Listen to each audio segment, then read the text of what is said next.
broadcasting by independent television and radio. Let's leave it at ITV for now. This one that is worth celebrating for many persons who have lived around the southern part of the country. One thing you can't take away is the fact that independent television, your darling station, has been a station that defined most of their youthful days. For some of us who went through a mass communication department, when we want to study in terms of practical, studying what those broadcasters are doing, sometimes we need to go through ITV where you get it there already from fairness, objectivity, balance within reporting, within programming, and within issues of current affairs. When it comes to entertainment, you know for sure that in ITV's case, certainly you cannot beat the best. Okay, it's time for interview segment, but I have with me here a colleague and a co-anchor for this morning, Lady Susan Ita, but I got some other name. I call her Ofiom, and someone love that name very much. Her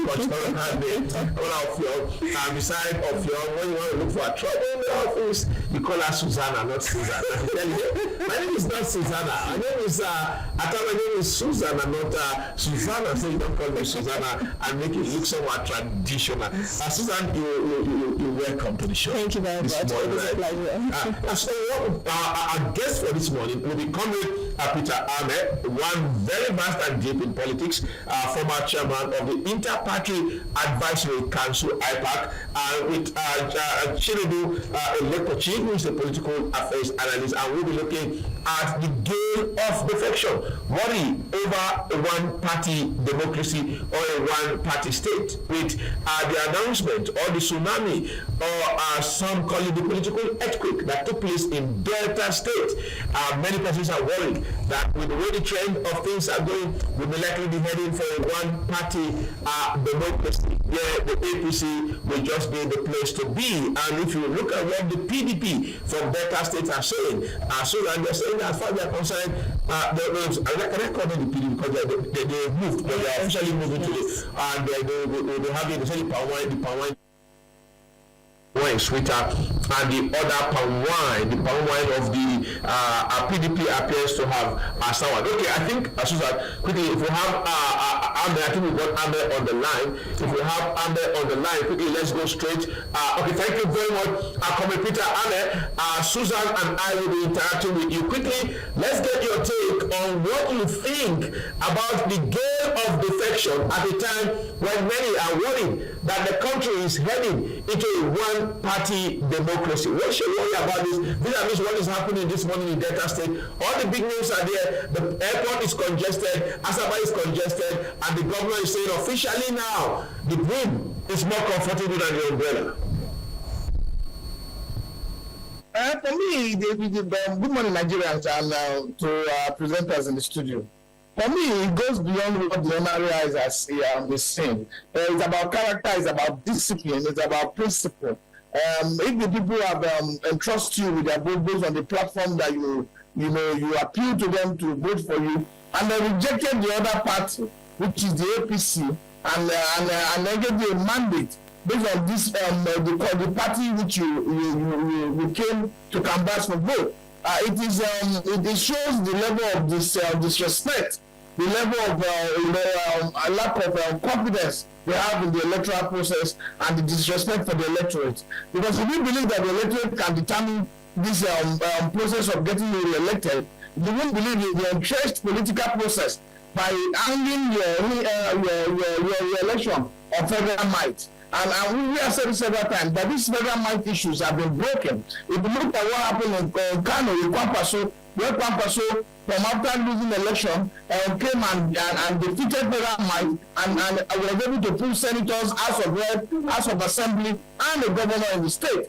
You look at what happened in Abia, where Dr. Alex Choma Oti was a candidate before under APC and came out with his name and integrity and won. If you believe the people can do this, and look at what happened. The Nigerian electorate defeated the entrenched democratic structure in 2023 when you find out that a man without governors a man without senators, without House of Rep, was able to defeat the entire system and gain over 6.something million votes that was recorded and announced by Independent Electoral Commission. Though the public feels different. But the fact, let me restrict myself to Delta now, after laying proper background for this issue. Delta State, the state with people with intellectual capacity, people who have intelligence, people who know the difference between government performance and political display of theater act. The fact remains that is the economy better. What are the reasons why the governor and his former and the former governor and the others have defected? The reason is not far-fetched. Is that people have said, even for Usman, have said that the EFCC have been weaponized against the opposition governors and against the opposition lawmakers and against citizens who are speaking up. Because recently we found out that the governor of Delta State was invited by EFCC. You can't see a child crying in the night and wake up in the morning and say you know what happened. You will know that the child is not feeling well. So you will now find out that between this short period, he has moved to APC. We are not hearing of this criminal trial. But the next election that is coming, whether in Delta or in Nigeria, will not just be determined by this defection and all these things that is not, based on the interest of the people, that is just based on the fact that people now say this is strategy, political strategy, to get elected, to get elected using state power and using the authority of federal might. But this federal might should show them that when Tinubu and Peter Obi contested head to head in the last election, in the whole entire South, how many governors did Peter Obi have? None. In the entire South, count the number of governors the APC have. In the Southwest, they had all the governors except Osun and Oyo. In Southeast, they had Imo, they had Ebonyi. So you now find out that in the entire South result that was released by INEC, Peter Obi scored 44.5%, while Bola Ahmed Tinubu scored 35.5%. So people are now determining the course of our trajectory, because of the survival of this country, will now be based on how the electorate perceive the performance of the federal government. What is the cost of life today? Are people living a better life today? The out-of-pocket expenses are increased because people buy very expensive data now. People can't make calls without almost spending all their money on by just calling 5 minutes call. The tariff on electricity has even crippled business and is affecting households that people are jumping from upping their prison and upping their life. There's no way in the world. Hello, comrade Ahmed. They are so much afraid of tariff. Hello, comrade Ahmed. You can hear me? So you must look at these economic policies, and the cost of transportation has tripled. This cost of transportation did not just triple because Israel is going well. It tripled because the government policy in the process of removing fuel subsidy was not planned, was not organized. Thank you very much. I think my co-presenter, Susan Ita, got a question or some questions for you. Yes, so correct, I know that there are so many rising concerns as regarding the defection. And we've seen cases where so many politicians and top government officials are already defecting from the People's Democratic Party to the All Progressive Congress. And this brings me to want to wonder where the stance of democracy is. I mean, when we thought that democracy is a government of the people, for the people, and by the people. But now, seeing the political landscape in Nigeria and the way it's turning out, do you think this is going to threaten, the role of democracy in Nigeria? There has to be, balance in power, because it feels like the Nigeria, is about to, tilt to just one party. What's your take on that, please? Yes, there's obviously balance in power today, but you have defined democracy very well, and that is everything entirety to do with democratic governance, to do with democratic participation, to do with elective offices within a democratic system is about the people. And if you have defined it by the people, then it is one man, one vote on 2027. What happened in 2023? People say, oh, we did, but we lost. It was because there was no proper planning. Anytime that there is mass process, the people will always defeat the entrenched oligarchic structure. And you have to look, the people can defect. They have never had the interest of the people have had. If you look at what Delta State has generated from the 13% derivation over the years, there is no how Delta State should have been in Dubai. And it has been the same set of people who defected today that have been in charge. So you can't say that if they were doing well and they have put monumental infrastructure that have affected the life of the people positively, that they will be afraid of re-election. So the people will now take a decision to say, are we going to continue this way? Are we going to have this decision, these people always using defection to hold on to power, using entrenched political structure, using federal might to hold on to the power? So I don't think that this balance had never happened before. If you look at Obasanjo during the ANPP days, almost all the governors from the ANPP, the senator, everybody defected to the PDP. ANPP was left with one governor at the time they were doing merger with the APC. They had no choice that to use that one governor with the Bonayami to do merger. If you look at what happened to the AD, they were almost finished by Obasanjo during that administration by the PDP. They were almost finished, thinking that they were going to remain in power for 60 years.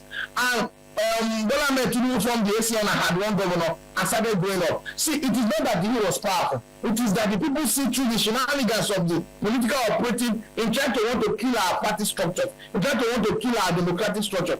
And at the end of the day, what happened? The people stood up and decided that in 2020 there was a balance of power, that the people, between the people and the entrenched political structure. That is what you will see in 2027. The people will always rise up. The only way that people will defect, and the people will not, the political elite will defect, and the people will be comfortable. If this economy is doing well, if the industries are split up, if there is electricity for household and industrial development, if the infrastructures on road are okay, if the indices that made Nigeria the corrupt political capital, the corrupt economic capital of the world is wiped out. If the people living below multi-dimensional poverty as released by World Bank today, that is about 129 million Nigerians, which represent about 56% of our population, is reduced drastically. There is no other theatrics, there is no other dynamics that will help Nigeria not to look in the direction of people who have capacity, who have merit, who are competent enough to run this country and then improve on the life of this country. It is our electoral system that we should now be concentrating on, and then concentrating on how Nigerians will have the will to go to the pool, vote, make their vote count, not just to vote, because you vote and you must protect your vote, because that is what it has come to. It is the right of the people to set agenda for the future generation, and then determine that where did I stand when the nation come calling for us to save this country from this kind of system of you chop I chop, you give me I give you, we balance the books, and then we go on without any investigation because we have all defected to the ruling party. So we must see that the people have done it before under the PDP when the parties were being collapsed, under the current system they will also fail, and they are failing woefully because their performance in the 2023 election. Nigerians don't look at issues. Nigerians look at issues from the end game. It is not the end that justifies everything. It is the processes. If you look at how the economic situation of this country has been weakened over the last since 2015, you will know that Nigerians are getting to a boiling point that they can no longer resist, because there's a boiling point. If there's a development to complete this term today, APC will be in power for 12 years. For 12 years. Almost close to the 16 years of the PDP. Hello, nothing to show. Hello, Mr. Ahmed, if you can hear me clearly now. The other part, you're talking about the need for a viral opposition here going forward here, and as far as you're concerned, they need to come together. The masses will come, they will join, they will fight. You must remember that we are in a party democracy, and away from that, there is also this worry that the opposition parties have not shown seriousness to actually tackle the All Progressives Congress. You remember when Lai Mohammed was firing Goodluck Jonathan from all cylinders, because then the ACN was stronger, and when the synergy came to when the alliance, the amalgamation, unification of the ACN, the CPC, the Rachel Culture Abga, the Rachel G5, when they all unite together, they actually gave Goodluck a strong fight and threw him out of the presidential field. Now we are talking about defeating one man that many had called the master himself, President Bola Ahmed Ashiwaju Tinubu, the Jagaban himself, as some described him. The Labour Party is in shreds. Despite Supreme Court judgment, we don't know who is who. The PDP is almost in shreds. Those who have to struggle to unite themselves like what Tinubu and Buhari and Rochas did against an incumbent Goodluck Jonathan. We are not saying that. Are you not sure that many are not serious? And apparently, that what the Delta State governor and Edo Anyagu police commissioner and others said the palm wine of the opposition is now testing badly and the palm wine of the APC is sweeter. I will just summarize this issue. I do not think that the opposition is weakened. It's just that people are concentrating on the opposition because they need saving. People think that there is this time for opposition to save them. So there's so much concentration on the side of the opposition. But the APC itself is imploding. It's imploding in so many ways. You can't tell me which next meeting has the Gambia head is the king. They have been postponing and postponing because they are afraid of people gathering and sitting down and look at their issues and then go for convention. They have not done convention. They have not even put together their board of trustees from the day they became the APC. So it is a gathering of strength bedfellows who are afraid of themselves, who are not doing it for the interest of holding power. And if you talk about Lai Mohammed, about how they were releasing data against Jonathan, the current opposition have decided that it will be based on facts. It will be based on data, not this lie, not this gaslighting, not this kind of, in trying to play emotional politics and telling all sorts of lies against people in government in order to get to power, and then find out that it is unsustainable, that they cannot sustain it. It is the president who said that within 4 years, if he cannot provide power, he should not be given a second term. Today, people no longer have principles, and people are teaching our children what should not be a path for learning, because you cannot be in those days and in the first 13th century, 15th century, early 18th century, when men say things, they keep to their word. But in this current process, men are no longer driven by integrity. They are driven by political rhetoric and lies. So we cannot follow that path of Lai Mohammed that today none of the promises made pre-2015 has been kept. Nigeria is still in darkness. Nigeria has no over how many 36,000 kilometers of federal roads are untied. And you cannot say this is the right way. The Nigerian Port Authority is not regulated. If I'm from Delta State, there's no way I can join APC because we should have a port in Delta State. But thank you. Thank you very much, Comrade Ahmed. We thank you very much. You said there's no way you can join APC. Let's believe you keep your words. Many who spoke like that, they can never join. Even Wike, who said he can never work with the president or Tinubu or go and join. I can't have malaria and go and join a party that has kidney failure. Today, Blessing Wike is changing his work. But we thank you very much, Comrade Ahmed, former chairman of the Inter-Party Advisory Council. Thank you. Let's pray and hope that the country will better for it coming. Amen. Thank you very much. Okay, we move over now to our next guest, Umar have been informed that is already set. Chinedu Elekwachi will be joining us. Okay, Chinedu, you're ready very much this morning. Susan Ita, my co-presenter, will be firing you the first shot. Alright, so still talking about the defection, right? And we've seen many political officials defecting to APC.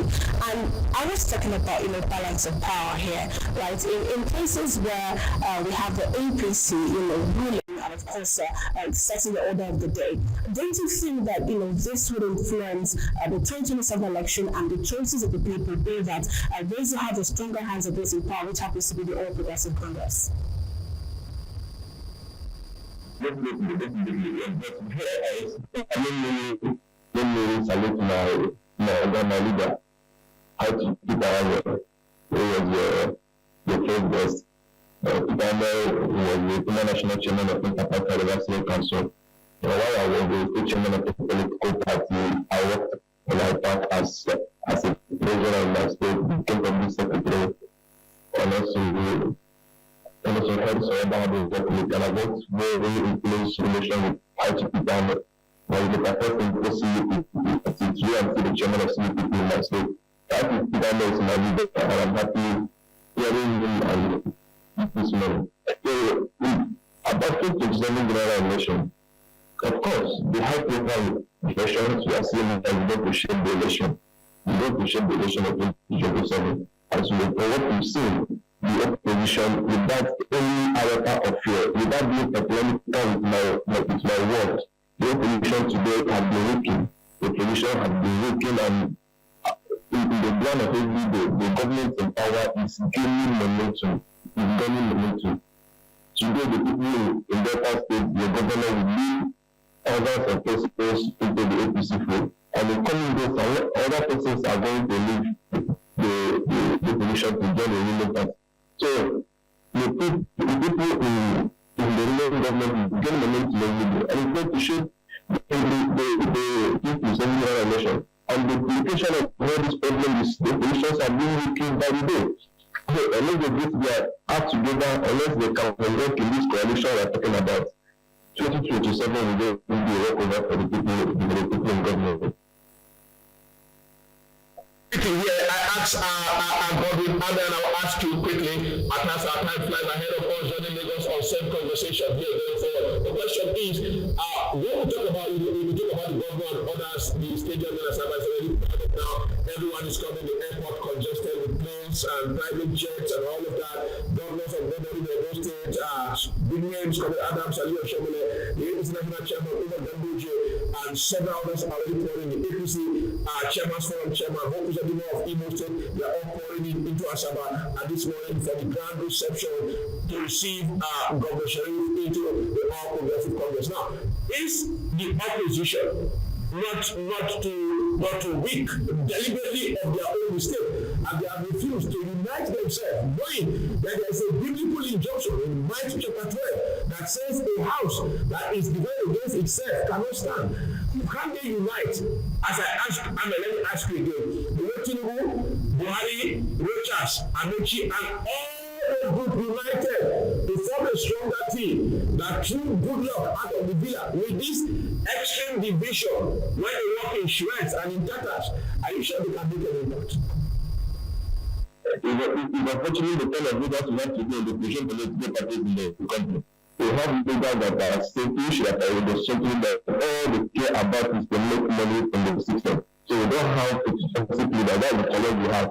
The difference we have in 2020, 2023, 2024, 2014 to 2015 election, that the people in that position there, which were this APC today, they were able to make a lot of sacrifices and they stick to the cause. But today we don't have the leaders in the position. Today, leaders who have no position are weak leaders and level leaders. I just want to make money by every government need. So if you go to the PDP is supposed to provide a main position for the APC, the PDP has been dislocated, their road is perforated, and there is no how any sensible person will have to do with the perforated road top, anything. That is the challenge we have today. So it is about coming together, uniting. How possibly is that going to happen before the 2027 election? We are in 2025. We are in 2025 and we are almost in the 5th month of the year. PDP today, their national working committee is not together. The party doesn't know who the national secretary of the party. We don't know who is who. We don't know what is happening in the national working committee of the PDP. And this is the party that is supposed to provide the main position to the ruling government of today. So the opposition has been working. And whether they can come together, I don't know how possible that is going to work before 2027. Even if there is anything that they want to try to do, it will only lead to any meaningful impact. Unless there is a grand opposition and a grand coalition. Okay, thank you very much, Comrade Chidekwachi. Thank you very much for being part of the conversation here this morning. As Susan, we've seen the whole drama here, and the way is if people have different opinion, it enriches democracy. But you have everyone just in one political party, everyone in one pot of soup, just to think. And it possible sometimes according to the firm, you find it difficult to push the meat, push the starfish, and touch the soup. I think the outcome of that would be that it's going to make the other opposition parties weakened because come the 2018 election, obviously those who are in power are the ones who may, have the final say, which I hope not. Well, the money now, Lagos is not in the PDP. Rivers, whatever we have for Ballastan, should we come back with the PDP? The big boy data with the crude oil money is not in the PDP. It's not in the PDP. NPP in Kano, one of the biggest states, appears not to be even in opposition. We don't even hear about the Congress. There's a prophecy that he will soon be joining the umbrella. I think those who control the money are the ones who will likely dictate what will happen. But let's see how it pans out, because my own interest is the voice of the masses, the voice of Nigerians, who they want to be in power. But with the way things are going, well, we can only hope for the best. Okay, Susan, it's what I call Ofio, and my very nice co-presenter here. See what her interest is that of the masses. The question is, are the masses themselves eager to seek their own interests of infrastructure, of education, of health, of viable economy, or are they going for the salt? Are they going for the seasoning? Are they going for the foodstuffs, the wrapper, the clothes, the food scarf that will be brought into the election? And then after the whole thing, the winner or whoever emerges will have to enjoy the splendor of office and root the economy dry. All those are issues that one will be asking questions. On behalf of Susan Ita and myself, we will now be taking you straight to Lagos State, where Joshua Okata is standing by to continue with the same conversation, the disturbance and the worry over a one-party democracy in the face of ongoing, sustained and continuous defection by members of the opposition parties.